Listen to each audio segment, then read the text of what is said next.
माता के जगराते में महारानी तारा देवी की कथा कहने व सुनने की परंपरा प्राचीन काल से चली आई है। बिना इस कथा के जागरण को संपूर्ण नहीं माना जाता है। यज्ञ पुराणों या ऐतिहासिक पुस्तकों में कोई उल्लेख नहीं है। राजा स्पर्श माँ भगवती का पुजारी था। दिन रात महामाई की पूजा करता था। माँ ने भी उसे राजपाट, धन दौलत, ऐशो आराम के सभी साधन दिए थे। कमी थी तो सिर्फ यह कि उसके घर में कोई संतान न थी। यही गम उसे दिन रात सताता। वो माँ से यही प्रार्थना करता रहता था कि माँ मुझे एक लाल बख्श दो ताकि मैं भी संतान का सुख भोग सकूं। मेरे पीछे मेरा नाम लेने वाला हो, मेरा वंश भी चलता रहे। माँ ने उसकी पुकार सुन ली।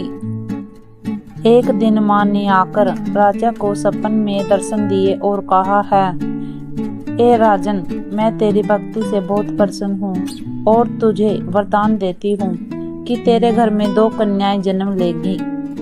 कुछ समय के बाद राजा के घर में एक कन्या ने जन्म लिया। राजा ने अपने राज्य दरबारियों को बुलाया, पंडितों व जोशियों को बुलाया और बच्ची की जन्म कुंडली तैयार करने का हुक्म दिया। पंडित तथा ज्योतिषियों ने उस बच्ची की जन्म कुंडली तैयार की और कहा, हे राजन, यह कन्या तो साक्षात देवी है। यह कन्या जहाँ भी कदम रखेगी वहाँ खुशियाँ ही खुशियाँ होगी। यह कन्या भी भगवती की पुजारिन होगी। उस कन्या का नाम तारा रखा गया। थोड़े समय बाद राजा के घर वरदान के अनुसार एक और कन्या के जन्म लिया।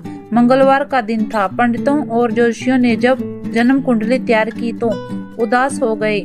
राजा ने उदासी का कारण पूछा तो वे कहने लगे, महाराज, यह कन्या आपके लिए शुभ नहीं है।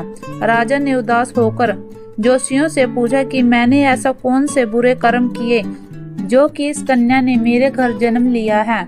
उस समय जोशियों ने अपनी ज्योतिष लगाकर बताया। कहने लगे कि ये दोनों कन्याएं जिन्होंने आपके घर में जन्म लिया है पिछले जन्म में राजा इंद्र की अप्सराएं थी। इन्होंने सोचा कि हम मृत्युलोक में भ्रमण करें तथा देखें कि मृत्युलोक पर लोग किस तरह रहते हैं। दोनों ने मृत्युलोक पर एकादशी का व्रत रखा। बड़ी बहन का नाम तारा था, छोटी बहन का नाम रुक्मण। बड़ी बहन तारा ने अपनी छोटी बहन से कहा कि रुक्मण, आज एकादशी का व्रत है, हम लोगों ने आज भोजन नहीं खाना, तो बाजार जाकर फल ले आ। रुक्मण बाजार फल लेने के लिए गई। वहां उसने मछली के पकोड़े बनते देखे। उसने अपने पैसों के तो पकोड़े खा लिए और तारा के लिए फल लेकर वापस आ गई। फल उसने तारा को दे दिए। तारा ने पूछा कि तू अपने लिए क्यों नहीं लाई? तो रुक्मण ने बताया कि उसने मछली के पकोड़े खा लिए हैं।